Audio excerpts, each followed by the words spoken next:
नमस्कार. मी निखिल कुलकर्णी. नाशिक इंजिनिअरिंग क्लस्टरच्या इनोव्हेशन आणि इन्क्युबेशन सेंटरच्या या महिन्याच्या फायरसाईड चॅटमध्ये आपण भेटणार आहोत एक engineer, architect, food and nutrition expert Vaibhav Bhavsar. Vaibhav, स्वागत आहे तुझं. नमस्कार. नमस्कार. वैभवची VRV प्रोडक्ट्स प्रायव्हेट लिमिटेड नावाची कंपनी आहे. ही कंपनी ब्रँड मॅनेजमेंट आणि बाकीच्या त्याच्याशा अलाइड सर्व्हिसेसमध्ये काम करत होते. पण त्यासोबतच वैभवने एक चांगल्या एका इनोव्हेटिव्ह संकल्पनेसोबत तो आला आमच्याकडे आणि ती संकल्पना आज आपण त्याच्यासोबत डिस्कस करणार आहोत की या संकल्पनेमुळे कसं त्याने एक मार्केट रिव्होल्युशनराईज केलेलं आहे. तर वैभव, सर्वप्रथम आम्हाला रसहार याचा कॉन्सेप्ट जो आहे तो एक ब्रीफमध्ये आम्हाला सांग. रसआहार म्हणजे आपण कुठलाही डाएटबद्दल वगैरे माहिती घ्यायला गेलो तर त्याच्या प्रस्तावनेमध्ये तुम्हाला कुठेतरी सापडेल की जर तुम्हाला निरोगी जीवन जगायचं असेल तर तुम्ही योग्य आहार घ्यायला पाहिजे. आणि योग्य आहार घेणं म्हणजे नक्की काय, तर बऱ्याच वेळा तुम्ही कच्चं अन्न जेवढं खाल तेवढं चांगलं असतं.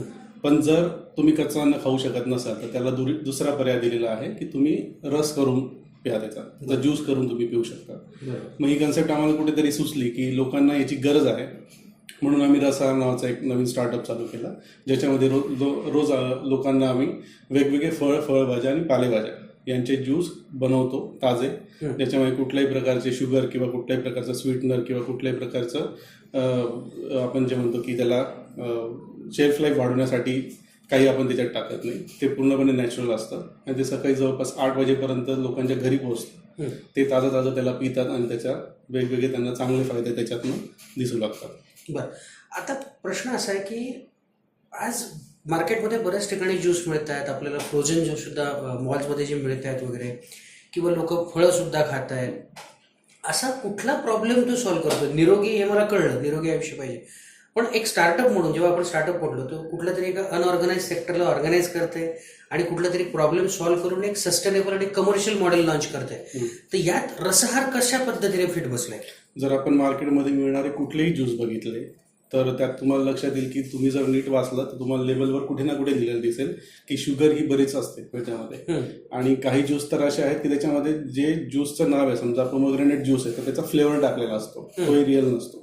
पण आपण जे ज्यूस देतो ते आम्ही जे असे बनवले जातात की जे ज्यूस मी स्वतः बनवून मी आणि माझ्या परिवाराला प्यायला देऊ शकतो आणि ज्याच्याने तुम्हाला खरंच जसा फायदा अपेक्षित आहे तसा होऊ शकतो, असे ज्यूस आम्ही बनवतो. म्हणून जर तुम्ही बघितलं तर आमच्या ज्यूस जेव्हा आम्ही विकतो लोकांना तर त्यांना सांगितलं असतं की सकाळी 10-10:30 पर्यंतच तुम्ही ते ज्यूस प्या, नाही तर ते खराब होणार आहेत. खराब होणार आहे त्याचा अर्थ काय की त्याच्यात कुठलेच प्रिझर्वेटिव्ह टाकलेले नाही. प्रिझर्वेटिव्ह टाकलेले नाही याचा अर्थ कुठल्याही प्रकारचे हानिकारक केमिकल्स त्याच्यात नाही आहेत आणि नॅचरल पद्धतीने ते बनवलेले आहेत. म्हटल्यानंतर मार्केटचं आणि आपल्या ज्यूसचं जर आपण कम्पॅरिझन केलं तर हेच आहे की हे पूर्णपणे नॅचरल आहेत आणि कुठल्याही प्रकारचे प्रिझर्वेटिव्ह नसल्यामुळे कोणीही ते केव्हाही पिऊ शकतं. बरं, आता एक पर्सनल नोटवर VRV प्रोडक्ट्स ही एक ब्रँड मॅनेजमेंट कंपनी म्हणून आपण जेव्हा बघतो तर हा VRV प्रोडक्ट्स पासून रसहारपर्यंतचा हा प्रवास का करावासा वाटला आणि तो कसा होता? ज्यावेळेस आम्ही सुरुवात केली त्यावेळेस आम्हाला वाटत होतं की आपण ब्रँड डेव्हलपमेंटला सुरुवात करू. ब्रँड डेव्हलपमेंटला आम्ही जेव्हा सुरुवात केली तेव्हा वेगवेगळे कस्टमर्स जेव्हा आपल्याकडे येतात, गप्पा मारता आपल्याला लक्षात येतं की काही लोकांना बऱ्याच गोष्टींबद्दल काही माहिती नाही आणि जर ती आपल्याला माहिती असेल तर आपण ती शेअर करणे गरजेचं आहे. त्यातनं आमचा बिझनेस मॅनेजमेंटचा किंवा ब्रँड डेव्हलपमेंटचा वेगळा एक सेगमेंट सुरू झाला. ते सेगमेंट जेव्हा सुरू झालं तेव्हा आम्ही जेव्हा बिझनेस कन्सल्टन्सी करायला लागलो, बिझनेस कन्सल्टन्सी करताना कळलं की आपण फक्त लोकांना सांगणं की तुम्ही असं करा, तुम्ही तसं करा, हे खूप सोपं आहे.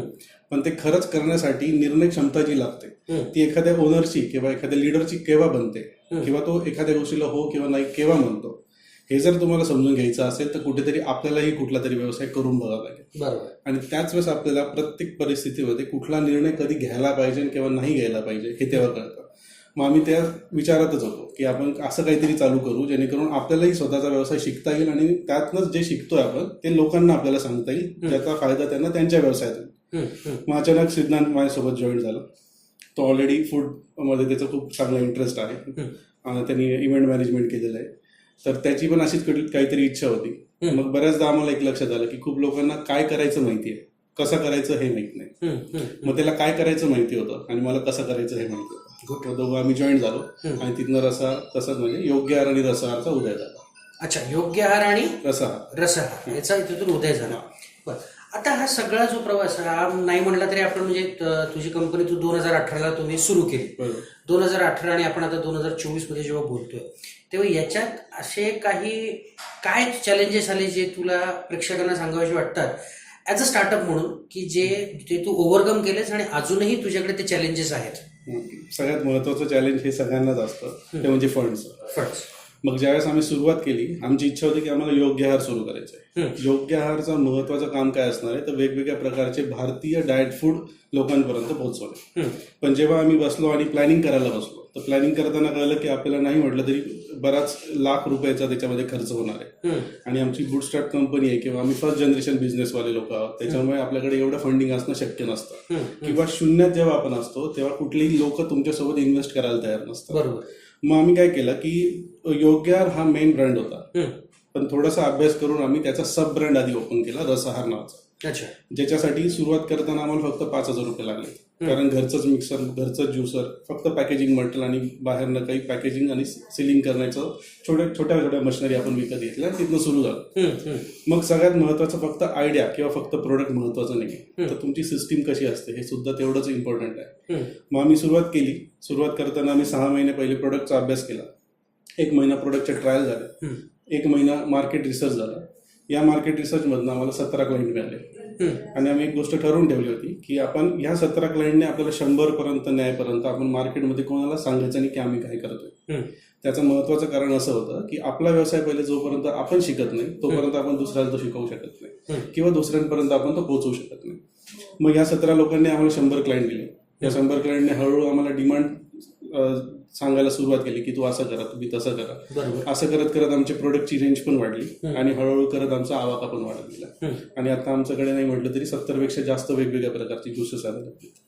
Okay, great. आता तुझी प्रॉडक्टची चेन समजून घेण्याच्या आधी मला समजून घ्यायचं की आता सध्या नाशिकमध्ये तू किती कस्टमर आतापर्यंत सर्व्ह केले आणि ऍक्टिव्ह कस्टमर किती तुझे? आतापर्यंत आम्ही जवळपास 950 पेक्षा जास्त क्लायंट आमच्या आता रजिस्टर्ड आहे.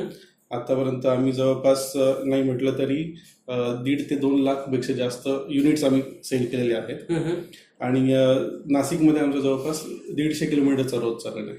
म्हणजे नॉर्मली जेव्हा व्यवसाय सुरू केला जातो तेव्हा लोक पहिल्या ट्रायलला असा विचार करतात की आपण 3 किलोमीटर पर्यंत फ्री डिलिव्हरी ठेवू, त्याच्यानंतर आपण वेगवेगळे पैसे चार्ज करू शकतो डिलिव्हरीसाठी. पण आम्ही हाच एक महत्वाचा जो लॉजिस्टिकचा कठीण प्रश्न होता तो सॉल्व्ह करताना आम्ही विचार केला की असं नाही करायचं आपल्याला. नाशिकमधनं आम्हाला कुठनंही रिक्वायरमेंट आली तरी आम्ही तिथपर्यंत जाऊन फ्री डिलिव्हरी देतो. त्याच्यामुळे आत्ताची प्रॅक्टिस अशी आमची आहे की आमचे जवळपास 5 रूट जवळपास 150 किलोमीटरचा रन करून रोजची डिलिव्हरी कम्प्लीट करतात. त्याच्यामुळे मग आम्हाला पुढचे नवीन जे प्रोजेक्ट आहे किंवा नवीन प्रोडक्ट आहे ते मार्केटमध्ये इंजेक्ट करायला सोपं पडतं, कारण आपली लॉजिस्टिक सिस्टीम आता अजून डेव्हलप होत आहे. बरोबर. आता म्हणजे बाकीच्या स्टार्टअपपेक्षा मला तुमच्या स्टार्टअपमध्ये वेगळे पण असं दिसते की फक्त तुमचं प्रोडक्ट इनोव्हेशन नाही आहे, तुम्ही आता लॉजिस्टिक्स सुद्धा तेवढंच एकदम रबस्टली मेंटेन करताय. म्हणजे तुमच्याकडे एक सर्व्हिस इनोव्हेशन आणि प्रोसेस इनोव्हेशन सुद्धा आहे. म्हणजे कुठल्याही स्टार्टअपमध्ये 3 प्रकारचे इनोव्हेशन पैकी एक इनोव्हेशन असतं, तर रसआहार हे पूर्ण जो म्हणतो तुम्ही तो योग्य आहार जो पूर्ण देतात तसं इनोव्हेशन पण 3 प्रकारचे घेतात. म्हणजे प्रोडक्ट इनोव्हेशन पण आहे, सर्व्हिस इनोव्हेशन सुद्धा आहे आणि प्रोसेस इनोव्हेशन सुद्धा आहे. म्हणजे ही तुमची कमिटमेंटच आहे की तुम्ही माझ्या मते डेली सकाळी 8 वाजेच्या आत कस्टमर कितीही दूर असेल पण इन द नाशिक एरिया तो त्याला पर्टिक्युलरली त्याच वेळेत त्याला पोहोचला पाहिजे. मग तो 3 किलोमीटर असो का 5 किलोमीटर असो का 10 किलोमीटर असो. म्हणजे ही एक चांगली प्रोसेस इनोव्हेशन सुद्धा आणतात. आता ना असं मला वाटतं, कारण मेट्रो सिटीजमध्ये फॉर शुअर अशा स्टार्टअप्स किंवा अशा कंपनीज असतीलच की हे जे ज्युसेस वगैरे देत असतील, पण या सगळ्यांच्या पेक्षा समजा मी आज जर कस्टमर म्हणून तुझ्याकडे जर आलो तर बाकीच्यांपेक्षा असं काय वेगळेपण रसआहारकडे इन टर्म्स ऑफ एनरोलमेंट म्हणा किंवा आम्हाला समजून घेण्यात म्हणा, ही प्रोसेस मला जरा सांग ना की तुम्ही कसं एनरोल करता आणि कसं तुम्ही त्या कस्टमरचं अनालिसिस करता की जेणेकरून चांगल्या पद्धतीने त्या कस्टमरला तुम्हाला रिटेन करता येईल. बरोबर. सध्या काय होतं की जेवढे पण आमच्याकडे नवीन इन्क्वायरी येतात त्या नॉर्मली वर्ड ऑफ माउथने येतात. आधी कोणतरी आमच्याकडनं ज्यूस घेतलेला असतो, त्याचा एक्सपिरियन्स घेतलेला असतो आणि मग तो कोणाला तरी सांगतो म्हणून तो आमच्यापर्यंत पोहोचतो. त्याला आमच्या कंपनीबद्दल कुठल्या ना कुठल्या जवळच्या व्यक्तीकडनं कळलेलं असतं. आता हे वर्ड ऑफ माउथचा एक फायदा असा असतो की आपल्याला जर 100% इन्फॉर्मेशन असेल त्यातली 70% इन्फॉर्मेशन ऑलरेडी आपल्या युजरने त्यांना दिलेली असते. बऱ्याचदा तर असं होतं की आमच्या व्हॉट्सअपच्या नंबरवरती डायरेक्ट त्यांचा नंबर, नाव, पॅकेजचं नाव आणि ॲड्रेस येऊन जातो की उद्यापासून ज्यूस चालू करा. म्हणजे आम्ही त्यांना जे सांगायला पाहिजे त्या ऑलरेडी आमच्या कुठल्या तरी जुन्या कस्टमरने त्यांना सगळं सांगितलेलं असतं. मग जेव्हा एखादी नवीन क्लायंट आमच्यापर्यंत येतो तर आम्ही पहिले हे समजून घेतो की ते ज्यूस का चालू करायचं त्यांना. आणि दरवेळेस जर बघितलं तर आम्ही कुठल्याही प्रकारची अशी गॅरंटी देत नाही की याच्याने वजन कमी होतं किंवा याच्याने वजन वाढतं किंवा ह्या बाकीच्या गोष्टी. कारण ज्यूस हे पर्टिक्युलरली कशासाठी वापरले जातात तर आपली जी पचनक्रिया आहे ती पचनक्रिया सुधारण्यासाठी किंवा तिला अजून चांगल्या पद्धतीने कार्यरत करण्यासाठी. ते जर तुमचं झालं तर तुमच्या शरीराला स्वतःला समजतं की आपल्याला वेगवेगळ्या पद्धतीने वेगवेगळ्या अन्नाचा कसा उपयोग करून घ्यायचा आहे. मग आम्ही एकदा त्यांच्याकडे ते समजून घेतलं की आमच्याकडे असलेले त्या महिन्यातले जे काही 5-6 पॅकेजेस असतील त्यातनं आम्ही त्यांना एखादी सजेस्ट करतो.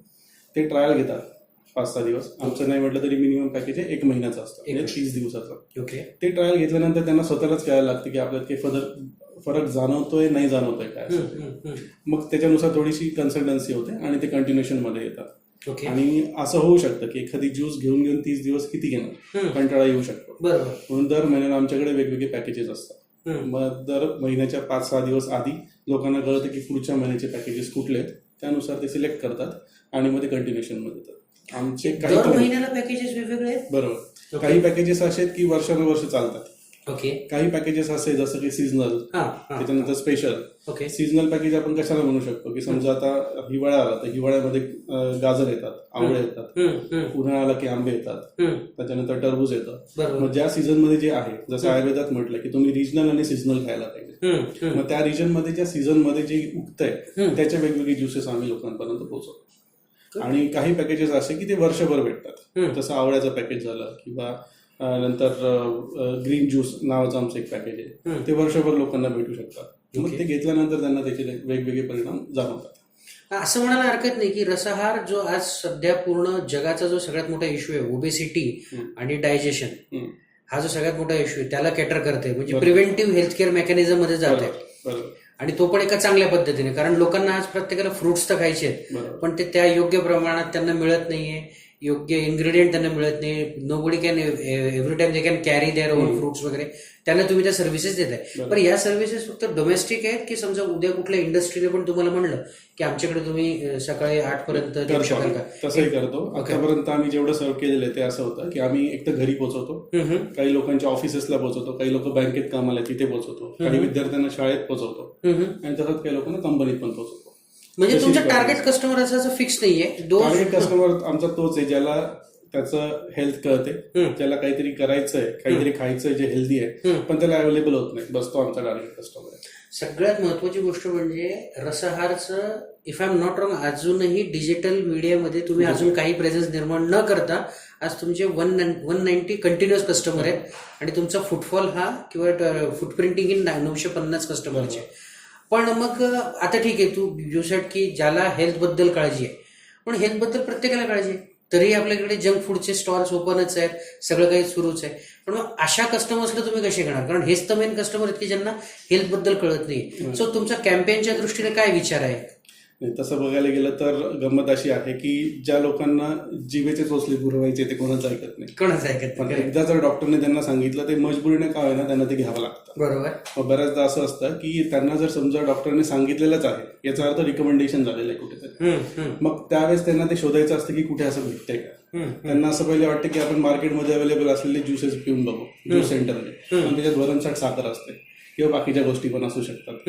मग आपण त्या गोष्टी पूर्णपणे अवॉइड केल्यामुळे काय होतं, कुठून ना कुठनं रेफरन्सिंग होतं आणि ते लोक आमचे ज्युसेस चालू करतात. म्हणजे एक अनुभव तुम्हाला सांगतो की आमचे एक क्लायंट आहेत, तर त्यांचे सासरे बऱ्याच दिवसापासून वेगवेगळे त्यांचे रिपोर्ट काढले जायचे आणि ते ॲबनॉर्मल असायचे. त्यांना कोणतरी सांगितलं म्हणून त्यांनी आमचा ग्रीन ज्यूस चालू केला.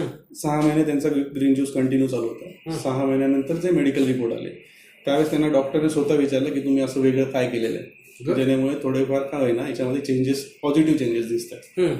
मग त्या डॉक्टरांनी आम्हाला भेटण्यासाठी आमंत्रित केलं होतं.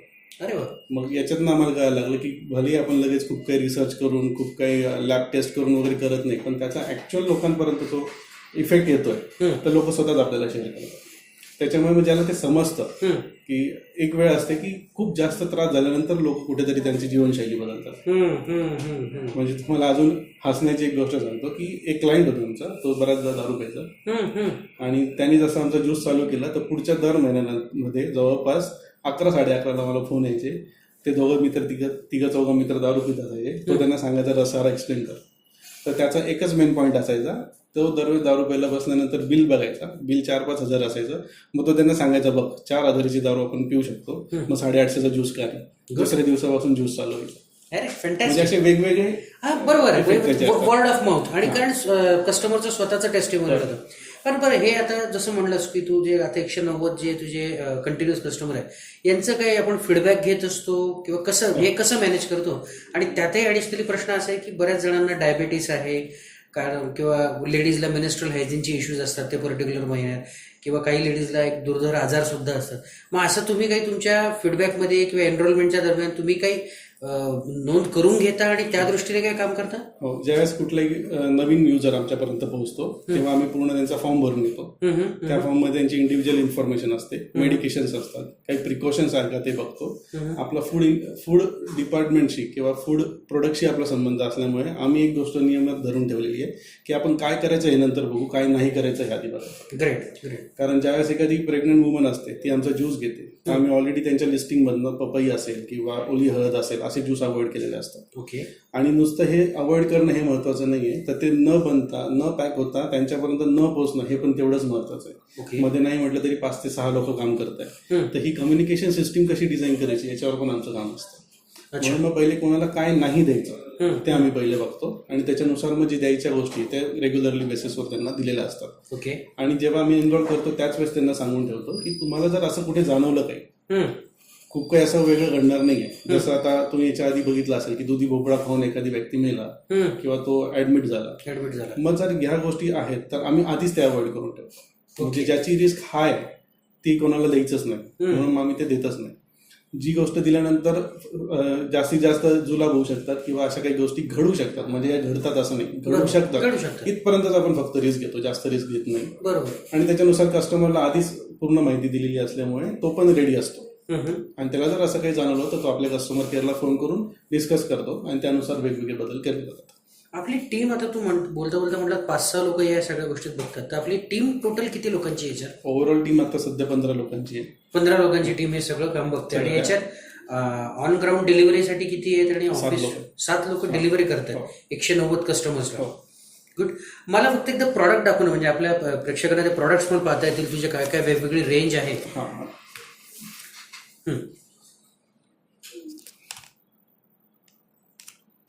जर तुम्ही इकडे बघितलं तर तुम्हाला असं आहे, समजा की आम्ही इथं जसं हे सीझनल आहे, गाजर आणि आवळ्याचा ज्यूस आहे, नारळाचं पाणी आहे. आता ज्यांना डायजेशनचा प्रॉब्लेम असतो त्यांच्यासाठी हा कॉम्बिनेशन ज्यूस आहे वेगवेगळा. ओके. हे आमचं खूप चांगलं चालणारं ग्रीन ज्यूस नावाचं प्रोडक्ट आहे. याच्यामध्ये 15पेक्षा जास्त इन्ग्रेडियंट असतात. नॉर्मली आम्ही 21 इन्ग्रेडियंट पर्यंत पोहोचतो, पण आम्ही कुठली गोष्ट सहज अशी ठामपणे मुद्दामून नाही सांगत, कारण जरुरी नाही की दरवेळेस सगळे इन्ग्रेडियंट भेटतील, पण मिनिमम 15 तर असतातच असतात. तर जेव्हा पण हे ज्यूस असे वेगवेगळे ज्यूस लोकांपर्यंत पोहोचतात, त्यातही 2 कॅटेगरी, एक आहे कोल्ड प्रेस ज्यूस आणि एक आहे नॉर्मल ज्युसरचं ज्यूस. काय हा डिफरन्स सांगू शकशील कोल्ड प्रेस आणि नॉर्मल? आता नॉर्मली यांच्या टेक्नॉलॉजीनुसार त्यांनी असं अभ्यास केलेला आहे की आपले जे सेंट्रिफ्युगल ज्यूस असतात, जेव्हा आपण मिक्सर फिरवतो तेव्हा त्याच्यात फ्रिक्शन निर्माण होतं, आणि फ्रिक्शन निर्माण झाल्यानंतर जी हीट तयार होते त्याच्यामुळे न्यूट्रिशन्स कमी होतात. अच्छा. असं रिसर्चमध्ये मी बघितलंय. ओके. तर त्याच्याच अगेन्स्ट नवीन टेक्नॉलॉजी जी म्हणते cold press juicer. Cold press juice मध्ये कापलं जात नाही, पिळलं जातं. म्हणून मग जेव्हा कोल्ड प्रेस मध्ये गाजर टाकला जातो तर त्याचे तुकडे नाही होत, त्याचा चोथा बनतो. आणि त्यातनं येणारा जो काही ज्यूस आहे तो 100% न्यूट्रिशन्स फुल असतो. म्हणून मग 2 प्रकार त्याच्यामध्ये घेतले गेले. अच्छा. आता जसा हा बीटचा ज्यूस आहे, आता जसं तुम्हाला म्हटलं की आपण जी इन्फॉर्मेशन लोकांकडनं घेतो, 950 लोकांची आताकडे आपल्याकडे जी इन्फॉर्मेशन आहे, यातलं कोणीही कधी समजा काही प्रॉब्लेम असताना त्यांनी जर मेडिकल टेस्ट केले आणि त्याला जाणवलं की आपल्याकडे आता हिमोग्लोबिन कमी आहे, तर अर्थातच त्यांचा आपल्याकडे बीट ज्यूस जो आहे तो चालू होतो. म्हणजे रिक्वायरमेंट नुसार बरोबर लोक जसं आता उन्हाळ्यामध्ये टरबूज आहे, जसं आपण तर आपण सीझन मध्ये टरबूजचा ज्यूस असतो. तसेच वेगवेगळे कॉम्बिनेशन्स आपण देतो. ग्लो ग्रीन आहे जो डिटॉक्स आहे, त्याच्यामुळे डिटॉक्सिफिकेशन चांगलं होतं. आणि हे ज्यूस लोकांना माहिती असल्यामुळे ते बरोबर ते घेतात आणि त्याचे परिणाम त्यांना जाणून येतात. जसं आता सोशल इम्पॅक्ट आपण म्हणतो, पेस्टल अनालिसिसनुसार सोशल इम्पॅक्ट जो आहे की आपण नाशिकमध्ये काम करत आहोत, इथे जेवढे लोक आहेत त्याच्यात जास्तीत जास्त हिंदू लोक आहेत. हिंदू लोक देवधर्म करतात, देवधर्म करणारे लोक उपवास करतात. त्याच्यामुळे श्रावण महिन्यामध्ये जे लोक महिनाभर उपवास करतात त्यांच्यासाठी स्पेशल श्रावण स्पेशलचं आमचं नवीन पॅकेज असतं. म्हणजे तुम्ही एनरोलमेंट करत असताना जो फॉर्म घेताय त्याच्यात सुद्धा तुम्ही कोणी उपवास करताय का आणि त्या दृष्टीने तुम्ही त्यांना ते ज्युसेस बरोबर प्लॅन करताय. म्हणजे इट इज नॉट समथिंग की तुमचे समजा ग्रीन ज्यूस घेणारे आहेत ते 10 कस्टमर सेमच्या सेम आहेत, त्यांच्यातल्या उपवासांच्या दिवसांचं सुद्धा तुमचं अनालिसिस चालू आहे. Good good. वेगवेगळ्या कास्टचे, धर्माचे आणि वेगवेगळ्या समज म्हणतो ना मी, त्याच्यानुसार पण लोक त्याच्यानुसार ठरवतात. काही लोकांना उपवासाला आंबट फळं नाही चालत, हो, मग ते सुद्धा काळजी आम्ही घेतो की त्यांना गोड फळांचा ज्यूस घ्यायला पाहिजे. अरे वा, गुड गुड. रिक्वायरमेंट. आता टोटल हे प्रॉडक्ट किती आहेत आपले टोटल? हे पॅकेजेस आता जर तुम्ही पाहिले याच्यात काही थोडेच दाखवले, पण तसं पाहायला गेलं तर 70 पेक्षा जास्त वेगवेगळी ज्युसेस आहेत आमच्याकडे. त्याच्यामध्ये आम्ही स्पेशल एडिशन्स वगैरे पण काही करतो. समजा आता वर्षभरामध्ये एकदा संक्रांत येते, तर संक्रांतीच्या दिवशी आमच्या सगळ्या ग्राहकांना आम्ही तिळगुळचा ज्यूस देतो.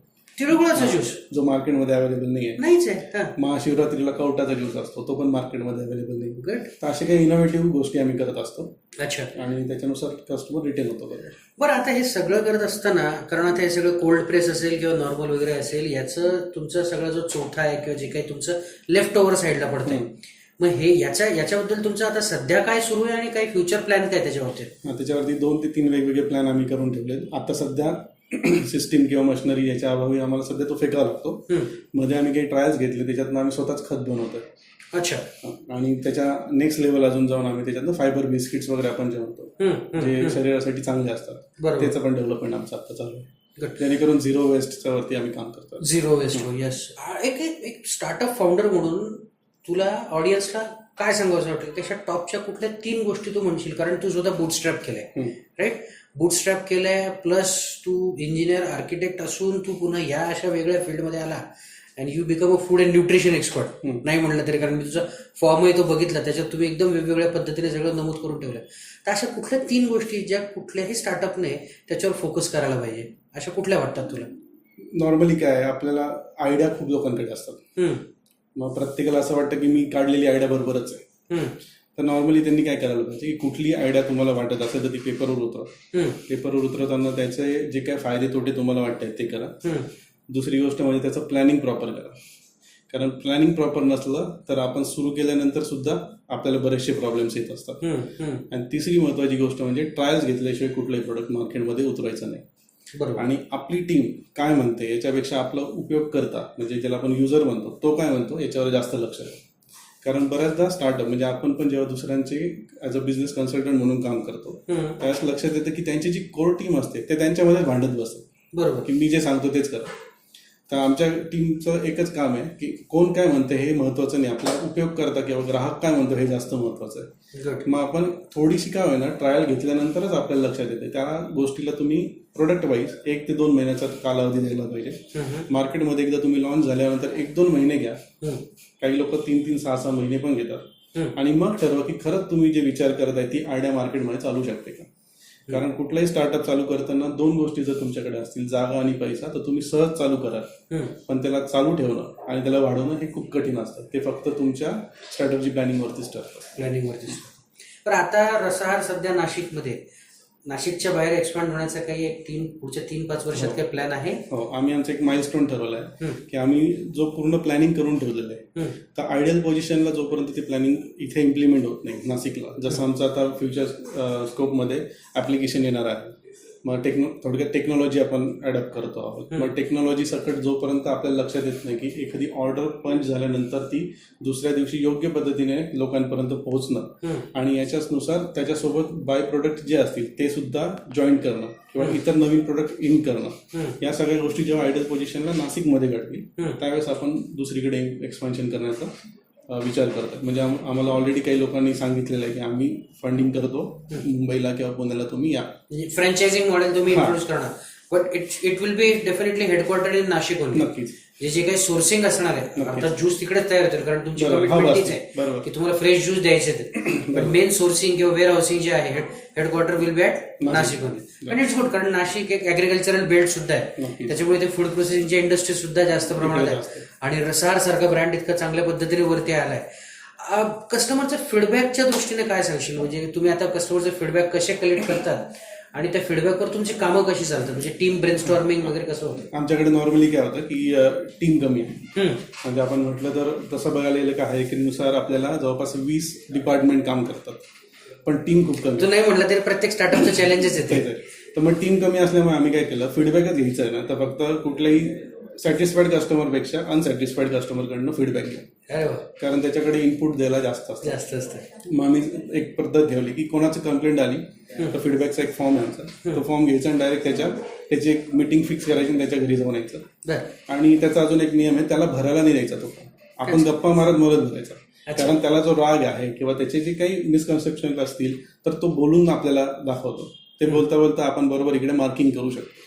आणि मग त्याच्यानुसार टेस्ट ऑफ ज्यूस काय, क्वालिटी कशी, क्वांटिटी कशी आहे, डिलिव्हरी पर्सनचं बिहेवियर कसं आहे. म्हणजे आम्हाला ही पण काळजी घ्यायची असते की कुठल्याही मोठ्या बिल्डिंगमध्ये कुठेही काही जर चोरी झाली तर पहिली गोष्ट तिथे येणाऱ्या जो डिलिव्हरी पर्सन असतो, दुधाचा, पेपरचा वगैरे, यांना पहिले पकडलं जातं. अच्छा. आम्ही ही सुद्धा काळजी घेतो की त्यांच्यावरती असे कुठले अलिगेशन्स नाही आले पाहिजे.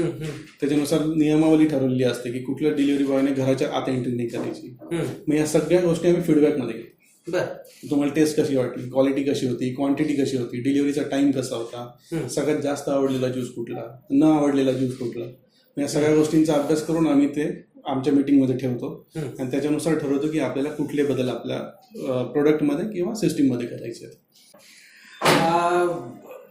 एक प्रश्न असा आहे, आता बोलता बोलता मला लक्षात आलं की तुझ्या आता 70पेक्षा जास्त व्हेरियंट्स आहेत ज्युसेसमध्ये. एक पुढे तू फायबर बिस्किट्सचा पण विचार करतोय. असं एक स्टार्टअप म्हणून म्हणजे आणखीन तुझं याच्याशी आलेली कुठली आयडिया करण्याचा विचार सुरू आहे जेणेकरून, कारण कस्टमर अट्रॅक्शन, कारण तुझी प्रॉडक्ट बास्केट चांगली आहे बरोबर. आता ज्यूसचे तुझे 70 व्हेरियंट्स आहेत बरोबर, फायबर बिस्किट्सचा विचार आहे. अजून असा कुठला विचार आहे तुझा? आम्ही जसं मगाशी म्हटलं की योग्य आहारवरती पण काम करतोय. तर योग्य आहारचे आमचे आतापर्यंत अभ्यास करता करता 350 मेनू रेडी झाले. मग रसहार हा योग्य आहारचा फक्त एक सब ब्रँड आहे, म्हणजे 350 पैकी एक पार्ट आहे. म्हणजे अजून 349 नाही म्हणजे 348 आयडिया तुमच्याकडे रेडी आहे. बरोबर. तर त्याच्यामध्ये गंमत अशी आहे की आपल्याकडे आता डाएट फूड जर म्हटलं तर नॉर्मल लोकांना असं वाटतं की एक्झॉटिक खाणं किंवा त्या पद्धतीचे सलाड खाणं म्हणजेच डाएट फूड आहे. हा म्हणजे सॉरी आता तू इंटरप्ट करतो, तो एक प्रश्न आहे. कारण आता ना ते एक्झॉटिक फ्रुट्स आणि ते एकदम घाणेरडे असतात, एकदम कडू असतात, तरी पण लोक खातात की त्याच्याने चांगलं होतं. याच्याबद्दल तुझं मत काय की जे तुम्ही हे जे ज्युसेस दिले, म्हणजे ज्युसेस बऱ्यापैकी लोकल जे मिळतात किंवा सिजनल तुझं म्हणलं, याच्यावर एकदा तुझं मत दे ना मला, की खरंच ते एक्झॉटिक फ्रूट वगैरे घेणं तेवढं खरंच फायदेशीर आहे का लोकल फायदेशीर आहे? फायदेशीर जे आहे ना, तर आपण असा विचार फायद्याबद्दल न बोललेलं बरं. कारण बऱ्याचदा असं आहे की ज्याला जे वाटतं किंवा इथे प्रेस्टिजचं पण पार्ट आहे, मी एक्झॉटिक खातो आणि त्याच्यामुळे मला खूप डाएट करतोय असं लोकांना दाखवायला होऊन जातं. पण जर तुम्ही नीट अभ्यास केला तर भारतीय संस्कृतीनेच इतक्या प्रकारचे वेगवेगळे अन्नपदार्थ डेव्हलप केलेले आहेत की ते स्वतःच डाएट फूड आहेत. म्हणजे अन्न आणि आहार यातला जो फरक आहे तो भारताला पण आधीपासूनच कळतोय. पण ते भारतीय आहेत किंवा त्याच्यामुळे आपण पैसे नाही जास्त बनवू शकत, म्हणून त्याला थोडंसं साईडला ठेवतो. आणि म्हणून लोकांच्या मनामध्ये घाबरण्याचा प्रकार चालू केला की तूप खाऊ नका, गाईचं तूप खायचं नाही, कारण यांना बटर विकायचं असेल, बरोबर, किंवा तुम्ही पुरणपोळी खाऊ नका किंवा बाकीच्या गोष्टी खाऊ नका. नंतर मग ज्या भारतीय परंपरेतून आलेल्या गोष्टी त्याच्यावरती असं दाखवलं गेलं की हे खाल्लं तर तुम्हाला त्रास होणार नाही. अच्छा, का तर या लोकांना सगळ्या पद्धतीचे वेगवेगळे एक्झॉटिक वगैरे सलाड वगैरे विकायचे. आम्ही आता याच्यावरतीच काम करतो आहोत की ऑलरेडी भारताच्या संस्कृतीने एवढे जर अन्नपदार्थ तयार करून दिले जे खरंच आहार असेच प्रकार आहेत, तर आम्ही त्याचाच आता मार्केटमध्ये लॉन्चिंग करणार आहोत, जेणेकरून लोकांपर्यंत तुम्ही कुठेही राहत असाल. जसं एक साधं उदाहरण बघा की आत्ताची जी पिढी आहे ती खेडेगावात पण राहिलेली आहे, त्यांचे आई वडील, त्यांचे पोरं जे ते थोडंफार शहरात राहिले बरोबर, आणि आता ते अजून मेट्रो सिटीज मध्ये जात आहेत. तर ह्या लोकांना कमीत कमी हे माहिती होते की नागलीची पेज काय असते, बरोबर, ते खाल्ली पण असेल त्यांनी. पण आता हीच गोष्ट त्यांना मेट्रो सिटीत भेटू नाही शकत, बरोबर, कारण कोणी एवढं रिकामं नाही ते बनवत बसेल. तर ह्याच पद्धतीने जर तुम्ही त्याचे न्यूट्रिशन्स व्हॅल्यू काढले तर हे मार्केटमध्ये भेटणाऱ्या पावडरपेक्षा जास्त न्यूट्रिशन्स व्हॅल्यू त्याच्यात असू शकतात. बरोबर. मग आमचा प्रयत्न तोच आहे की योग्य आहारच्या माध्यमातून आपण अशा लोकांना, ज्या लोक आता तयार नाही करू शकत, त्यांचं बिझी शेड्यूल असतं किंवा इन्ग्रेडियंट अवेलेबल नसतात किंवा त्यांना स्वयंपाकाचा किंवा बनवण्याचा इंटरेस्ट नसतो, आणि हे सगळं जरी असलं तरी ते कन्सिस्टन्सी ठेवू नाही शकत, बरोबर, अशा लोकांना आपण हे प्रोडक्ट प्रोव्हाइड करणार आहोत. म्हणजे you are becoming a vocal for local. बरोबर. कारण तो एक खूप मोठा गॅप आहे. बरोबर. कारण बनवणारे लोक पण आहेत आणि घेणारी इच्छा असणारे पण लोक आहेत, पण त्यांचं कनेक्ट होत नाही. आणि ह्या लोकांना शेवटी कुठेतरी रेस्टॉरंट्स म्हणा किंवा कुठे थीम बेस्ड हॉटेल्स असतात तिथेच जायला लागतं. पण प्रत्येकाला धावत्या त्याच्या रोजच्या जीवनामुळे ते पॉसिबल नसल्यामुळे तुम्ही ते डोर स्टेप डिलिव्हरीचा सुद्धा विचार करताय तुमच्या या 350+ प्रोडक्ट मध्ये. गुड. अक्षय, मला तुझ्याकडनं समजून घ्यायचं, तुझा रसाहार मध्ये काय रोल आहे? मी पूर्ण किचन आणि परचेस ऑपरेशन सांभाळतो. अच्छा. एक परफेक्ट क्वालिटी असलेले जे इन्ग्रेडियंट्स आहेत ते अवेलेबल करून त्याचे क्वालिटी ज्युसेस बनवणं आणि ते लॉजिस्टिक कडे प्रिपेअर करून देणं, मग पुढचे डिपार्टमेंट ते सांभाळत असतो. अच्छा. असं माझं कम्प्लीट ऑपरेशन सांभाळतो. अच्छा, टोटल जे ऑपरेशन्स आहेत ते तू सांभाळतोस. Good good good. एक मला थोडं प्रश्न वेगळा होईल, थोडा आउट ऑफ बॉक्स होईल, पण मला असं वाटतंय कारण आता तुम्ही हे सगळं मॅन्युअली करताय, जेव्हा तुम्ही याला ऑटोमेट करणार तेव्हा आज ज्या गोष्टीचं आपण खूप नाव ऐकतोय बूम झालेलं आर्टिफिशियल इंटेलिजन्स, याचा तुम्हाला खूप फायदा होणार आहे. याच्याबद्दल काही तुझं मत, काही विचार केलाय? कारण आता मी तुमचा फॉर्म बघितला, तुमचं स्वतःचं अनालिसिस बघितलं, तुम्हाला एवढे कस्टमर बघायचे, इतका डेटाबेस बघायचा आहे, त्याच्यानुसार तुम्हाला डिलिव्हरी करायची आहे की जेणेकरून कुठे एरर नको व्हायला. हा तुम्ही ह्युमन इंटेलिजन्स आता स्वतः सध्या टाकताय. तर जेव्हा तुम्ही तुमची ऍप म्हणा, वेबसाईट म्हणा, तुम्ही जे काही डेव्हलप करणार आहात, डिजिटल फुटप्रिंटिंग तुमची करणार आहात, त्याच्यातही AI बहुतेक येणार. तर याच्याबद्दल काही वाटतं तुला, म्हणजे काही मत तुझं? नक्कीच. आता आपण जसं म्हणतो की डेटा कलेक्शन, नंतर डेटा सिलेक्शन, नंतर डेटा सेपरेशन आणि नंतर डेटा अनालिसिस, एवढ्या सगळ्या गोष्टी आता आम्ही मॅन्युअली करतो. मग जेव्हा आपण AI चा वापर करू त्यावेळेस फक्त आपल्याला नाही, तर जो यूज करणारा माणूस आहे, युजर आहे आपला, त्याला सुद्धा त्याचा फायदा होणार आहे की वर्षभरामध्ये आपण कुठल्या कुठल्या प्रकारची ज्यूस घेतली पाहिजे. आता सध्या सीझन कसलाय, किंवा तुम्ही जर यांच्याकडे 10 पॅकेजेस आता चालू तर कुठला पॅकेज तुम्ही घेतला पाहिजे, हे प्रेफरन्स स्वतःच आपल्याला AI थ्रू लोकांपर्यंत पोहोचवता. म्हणजे जे आपले जे कष्ट आहेत माणसाचे, की त्यांना एक्सप्लेन करणं याच्यात काय आहे काय नाही आहे, तुम्ही काय घेऊ शकतात, या सगळ्या गोष्टी डायरेक्ट AI थ्रू होतील. तर आता जसं मी तुम्हाला मगाशी म्हटलं की काही क्लायंट डायरेक्ट ऑलरेडी आम्हाला सगळं पाठवून सांगतात की उद्यापासून ज्यूस चालू करा. ओके. हे त्यावेळेस अजून फास्ट होईल. हे प्रिडिक्टिव्ह अनालिटिक्सच होणार आहे. म्हणजे हे बघणं खरंच गरजेचं आहे की एक फूड प्रोसेसिंगचे स्टार्टअप सुद्धा AI चा इतका इफेक्टिव्हली वापर करते. कारण शेवटी नाही म्हणलं तरी AI ला लागतोय तो डेटा.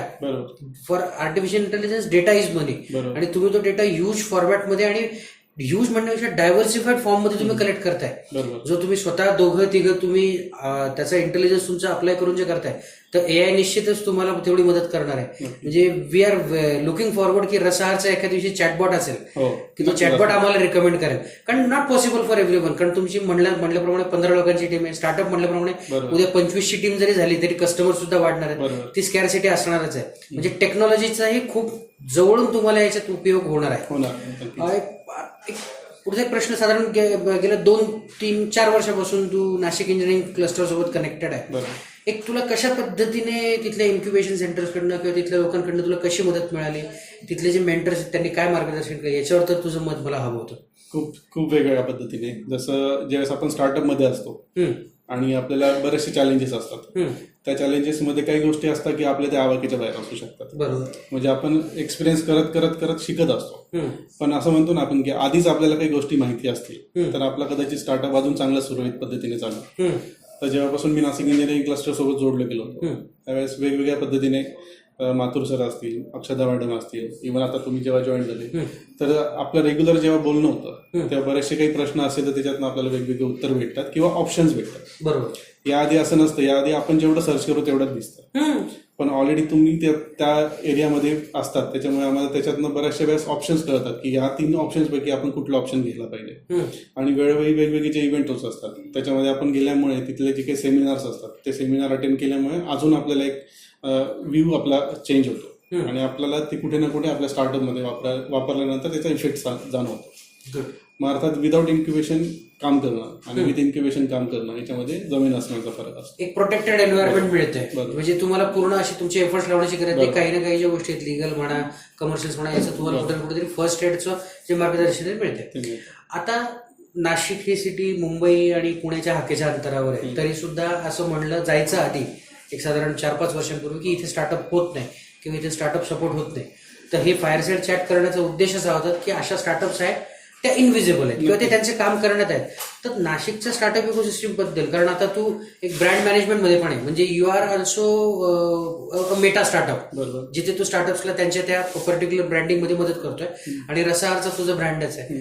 तर तुझं काय मत आहे नाशिकच्या स्टार्टअप इकोसिस्टम बद्दल? तुझं काय मत आहे, म्हणजे कशा पद्धतीने ग्रो होते किंवा अजून कशा पद्धतीने गेली पाहिजे, काय सपोर्ट मिळाला पाहिजे की जेणेकरून आम्ही तो नाशिक इंजिनिअरिंग क्लस्टरमध्ये उभा करू शकतो, याच्यावर तुझं मत हवं आहे? या दोघांचा जर आपण फरक बघितला तर एक गोष्ट नक्की आहे की नाशिकची जी लोक आहेत जेव्हा ते स्टार्टअप करतात त्यावेळेस ते हे नक्की बघतात की मिनिमम व्हायबल प्रोडक्ट बनतंय की नाही किंवा त्याच्यावर काम करतात.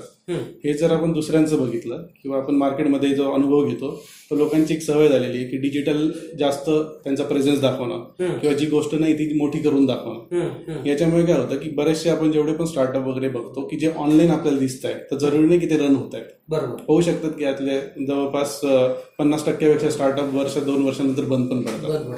पण नाशिकच्या लोकांची तशी सवय नाही. नाशिकचे लोक पहिले तो व्यवसाय चालवतात, तो चालत असेल तर त्याला एक्सपेन्शनला जातात आणि बऱ्याचशा गोष्टीतनं ते पण त्याला उभं करत असतात. मग अशा केसेसमध्ये काय होतं की जर नाशिक इंजिनिअरिंग क्लस्टर सारखी जर त्यांना सपोर्टिव्ह सिस्टीम मिळाली तर ते अर्थातच नाशिकपासून बाहेर सुद्धा तो व्यवसाय घेऊन जाऊ शकतात. आणि तसं बघायला गेलं तर आपल्याकडे पण अजून भरपूर सारे एक्सपोर्टर्स आहेत. नाशिकमध्ये बरेचसे स्टार्टअप वेगवेगळे चालू झाले. एवढंच की एकमेकांना कुठेतरी कनेक्शन होत नाही किंवा आपल्याला आहे ती गोष्ट त्याच्यापेक्षा मोठी करून दाखवण्याची सवय नसल्यामुळे कुठेतरी अशा गोष्टी घडतात. याकडे सोशल मीडियावर बरेचसे असे प्रश्न येतात की व्हाय स्टार्टअप फेल्स आणि त्याची बरेचसे कारणं सांगतात वगैरे. पण मला आता रसाहारकडे बघितल्यानंतर एक गोष्ट 100% जाणवते की तुमचे स्टार्टअप सस्टेन राहिले आजपर्यंत, म्हणजे अप्स अँड डाऊन्स तर निश्चित बरेच झाले असतील, कारण 2018 म्हणल्यानंतर कोविडची 2 वर्ष तुम्ही काढलेत. बरोबर. आणि तुम्ही तो डाऊनफॉल जास्त होऊ दिला नाही, तुम्ही थोडं तो सस्टेन करून घेतला. तर टीम बॉन्डिंग असणं हे खूप महत्वाचं आहे. आणि बघितल्याप्रमाणे म्हणजे तुझ्यामध्ये आणि अक्षयमध्ये आणि बाकी पूर्ण टीममध्ये कुठे कॉन्फ्लिक्ट नाहीये. तुमचं प्रत्येकाचं एक पिंड आहे आणि त्या पिंडानुसार तुम्ही काम करताय. ज्या पद्धतीने अक्षय हा पूर्ण ऑपरेशन्स मध्ये, तू पूर्ण ब्रँडिंग आणि अनालिसिस मध्ये आहे, बाकीची तुझी टीम डिलिव्हरीला तू म्हणला 7 लोक आहेत. नाव यू सेड ऑल्सो की तुम्ही एका रिले पद्धतीने सुद्धा जाण्याचा विचार करताय की जेणेकरून 3 किलोमीटर म्हणा, 5 किलोमीटर म्हणा, 10 किलोमीटर म्हणा, तेवढ्या प्रमाणात तिकडे जाऊ शकेल, तितक्या लवकर जाऊ शकेल. कारण कस्टमर हा कस्टमर आहे, तो मेट्रोचा असो का नॉन मेट्रोचा असो.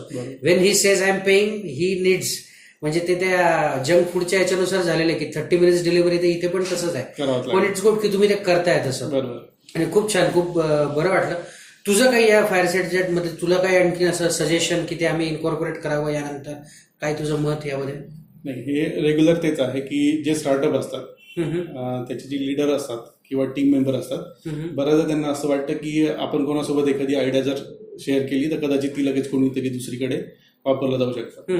तर NSE कडनं असं होऊ शकतं की दर महिन्याला एक मीटिंग किंवा दर 15 दिवसाला एक मीटिंग त्यांची पर्सनल होईल आणि त्यांचे ऍक्च्युअल जे प्रॉब्लेम्स असतील प्रॉब्लेम समजून घेऊन त्यांना जे काही सोल्युशन्स आपण देऊ शकतो ते जर दिले तर कुठेतरी त्याचा फायदा होऊ शकतो. कारण आपण जसं म्हणतो ना की काही बघितलं की लोक फुकटाचे सल्ले खूप देतात. बरोबर. पण NSE सारख्या जबाबदार संस्था जेव्हा काही गोष्ट सांगते तेव्हा त्यांनी आधीचा जो अनुभव आहे तो लावून काहीतरी सोल्युशन दिलेले असतात. तर नुसतं सजेशन देण्यापेक्षा जेव्हा सोल्युशन भेटतं तेव्हा स्टार्टअपला एक गॅरंटी येते की नाही आपण जे करतोय ते योग्य पद्धतीने, किंवा चुकत असेल तर ते बदलणं गरजेचं असतं. बरोबर. आणि तिथनं मग सपोर्ट सिस्टीम असेल तर माणसं अजून चांगल्या पद्धतीने काम करून जातात. गुड. आता हा व्हिडिओ जेव्हा आउट होईल, ही फायर सेटची जेव्हा आउट होईल तेव्हा बऱ्याच लोकांपर्यंत पोहोचेल आणि त्या लोकांना तुझ्यापर्यंत पोहोचण्याची इच्छा असेल. तर जर तू रसाहारचा जर ईमेल आयडी सांगितलास, तो एक 2 वेळा रिपीट जर करून सांगितला तो त्याचा रेकॉर्ड होईल आणि मग लोक तुला कनेक्टही होऊ शकतील. ओके, पहिले माझा नंबर देतो मी. माझा नंबर आहे 9822 24 92 63 9822249263 आणि माझा ईमेल आयडी देतो vrb.bhavsar@gmail.com. Good. Thank you so much. आता आपण ऍक्च्युली रसाहारचं जे टोटल मॅन्युफॅक्चरिंग आणि लॉजिस्टिक जे युनिट आहे, जिथून हे ज्युसेस बाहेर जातात, त्या युनिटवर आपण आता आहोत. अक्षय, मला जरा ज्युसेसची जी व्हरायटी आता समोर ठेवलेली, ही प्रत्येक एक व्हरायटी आणि त्याचा काय बेनिफिट आहे हेल्थच्या दृष्टीने तो सांग ना. हे डेली ज्यूस चेंज होत असतात आणि काही काही ज्यूस जे डेली प्रिपेअर होत असतात. त्यामध्ये हे ग्रीन ज्यूस आहे, त्याच्यानंतर हा जो आपण डेली प्रिपेअर करतो. यामध्ये शुगर डिहॅन्स होण्यासाठी मदत होते. त्याच्यानंतर तुमचं तुम्हाला जर डिटॉक्सिफिकेशन करायचं असेल तर त्यात तुम्हाला मदत होऊ शकते. त्याच्यानंतर तुम्हाला पोट साफ करायचं आहे त्यात पण तुम्हाला हा ज्यूस हा तुम्ही जो तिथे दाखवला 15 पेक्षा जास्त इन्ग्रेडियंट जे येतात तोच आहे. तो हा ज्यूस आहे. यस ज्यूस आहे. Good good. तो पहिला कुठला ज्यूस आहे? हा आहे कोकोनट मिल्क प्लस खजूरचा ज्यूस आहे. हा एक पॅकेजच्या अंडर येतो. हा डेली नाही येत. हा दर 20 दिवसानंतर हिची सायकल रिपीट होत असते. कारण इतर पण बाकी ज्युसेस असतात त्यामध्ये हा ज्यूस मध्ये मध्ये येत असतो. तर त्याच्यानंतर हा आवळ्याचा ज्यूस आहे, हा बीटचा आहे, हा टरबूजचा आहे, हा गाजरचा आहे आणि हा ज्यूस आहे. सगळ्यात महत्वाची गोष्ट म्हणजे हे सगळे फ्रेश ज्युसेस आहेत. त्यांनी आपल्यासाठी हा फायर सेल चॅट होते म्हणून त्यांनी आपल्यासाठी तयार करून ठेवलेले आहेत. यात कुठल्याही प्रकारचं प्रिझर्वेटिव्ह नाहीये. वैभव, तुला याच्यात काय ऍड करायचं आहे काही सांगण्यासाठी? जे आपल्याला सध्या तुम्ही जर बघितलं तर तुम्हाला असं वाटेल की सगळे नुसते ट्रान्सपरंट पॅकेट आहे बरोबर आणि कुठल्याही प्रकारचं लेबल नाही आहे त्याच्यावर. तर याचे 2 महत्वाचे कारण होते की आम्हाला सगळ्यात पहिले कंपनीच्या नावापेक्षा प्रोडक्ट बोललं पाहिजे अशी आमची इच्छा होती. म्हणून जर प्रोडक्ट कोणी घेतलं तर त्याला जर प्रोडक्टचा फायदा होत असेल तर त्याला आपोआप ते नाव वगैरे सगळं दिसायला लागतं. ओके. दुसरं कमर्शियलायझेशनचा एक छोटासा एक त्याच्यात पार्ट होता, पैशाचा आपण जसं म्हणतो की जर याला लेबल लावायला गेलो तर लेबलची एक सेपरेट कॉस्ट होती आणि अर्थात त्याला लेबल लावण्यासाठी जी लेबर कॉस्ट आपल्याला लागणार होती ती एक त्याच्यात ऍड होत आहे. आणि आता सध्या आपण पॅकेजेस एवढे स्वस्त ठेवलेले आहेत की त्याला सुद्धा ऍड करणं हे आपल्या बजेटच्या कुठे ना कुठे बाहेर जात आहे. बरोबर. म्हणून सध्या आम्ही no branding is a branding strategy ठेवलेली होती. फॅन्टॅस्टिक. आणि ही गोष्ट आम्ही आपल्या युजर सोबत सुद्धा एकदा कन्सर्न करायचो की जेव्हा आपण त्यांचा फीडबॅक घेतो तेव्हा आपण त्यांना विचारायचो की तुम्हाला असं वाटत नाही का नुसतं ट्रान्सपरंट पाऊच मध्ये ज्यूस तुमच्याकडे येतोय आणि त्याच्यावर ना कुठलं नाव आहे ना काहीच नाहीये, तर मग तुम्हाला असं वाटत नाही की अनब्रँडेड वस्तू आपण वापरतोय? तर त्यांच्याकडनं मॅक्झिमम टाइम हाच रिप्लाय यायचा की काहीच गरज नाही, कारण आम्हाला माहिती आहे आम्ही काय पितोय. तो जो ट्रस्ट बिल्ड झालेला आहे. ओके. तर हे नवीन गोष्ट आम्ही शिकलो की जरुरी नाही की दरवेळेस काहीतरी लावलेलंच पाहिजे. लावणं आवश्यक आहे समजू आपण आणि भविष्यामध्ये आपली त्याची तयारी पण आहे. पण एक जसं आपण म्हणतो ना एक नवीन प्रकार ट्राय करून बघितला आम्ही. बरोबर बरोबर. आणि तो कसा काम करतो. तुम्ही इनविजिबल जी गोष्ट होती ती टॅप करून बघितली. तुम्ही तो अनऑर्गनाइज सेक्टर तुम्ही तो आता प्रॉडक्टच्या दृष्टीने आणला इन्स्टेड ऑफ ओनली ब्रँडिंग. बरोबर. आता लोकांना कळायला लागलेलं आहे की हे नक्की काय, म्हणजे तो ग्रीन पाहिल्यानंतर लाईक यू सेड की हा डिटॉक्सिफिकेशनचा ज्यूस आहे. तो सगळ्यात स्वीट तुमचा ज्यूस आहे. हा सुद्धा आवळ्याचा ज्यूस आहे. तो कलरनेच लक्षात येतोय. हा बीटचा आहे, हा मँगोचा आहे. सगळ्यात इम्पॉर्टंट काय यात कुठलंच आर्टिफिशियल कलर नाहीये, शुगर नाही, प्रिझर्वेटिव्ह नाही, जे आहे सगळं नॅचरल आहे. सगळं नॅचरल. थोडक्यात जर तुम्ही महिनाभराचा गाजराचा ज्यूस लावलाय तर जरुरी नाही की महिनाभर सारखा रंग येईल. बरोबर. त्याचं कारणच ते, कारण जे नैसर्गिक आपल्याला भेटतंय त्याचा ज्यूस काढतोय आपण आणि ते लोकांना देतोय. जे बेटर इन्ग्रेडियंट अवेलेबल झालं त्याचा आपण ज्यूस प्रिपेअर करतो. आणि हाच तुझा पिंड आहे, म्हणजे तू हे ऑपरेशन्स आणि हे जे सोर्सिंग करण्याचं काम जे आहे ते तू करतोय. Good good good. तुम्ही बघितल्याप्रमाणे आता रसहार नावाचा इतका सुंदर ब्रँड जो मी या इकोसिस्टम मध्ये इतक्या वर्षापासून असताना सुद्धा मला माहिती नव्हता. बट गुड की मी वैभवकडे हे कंप्लेंट करायचो पण वैभवने मला आज पटवून दिलं की पहिले त्याने ब्रँड एस्टॅब्लिश केला, प्रॉडक्ट एस्टॅब्लिश केला, पूर्ण सप्लाय चेन एस्टॅब्लिश केली. त्याच्यामुळे खरंच वैभव आणि अक्षय आणि तुमच्या पूर्ण टीमचं खरंच कौतुक. अशाच पद्धतीच्या फायर चॅट तुम्हाला प्रत्येक महिन्याला नाशिक इंजिनिअरिंग क्लस्टरकडनं पाहायला मिळतील. नाशिक इंजिनिअरिंग क्लस्टरच्या युट्यूब चॅनलला सबस्क्राईब करा, लाईक करा आणि शेअर करा. धन्यवाद.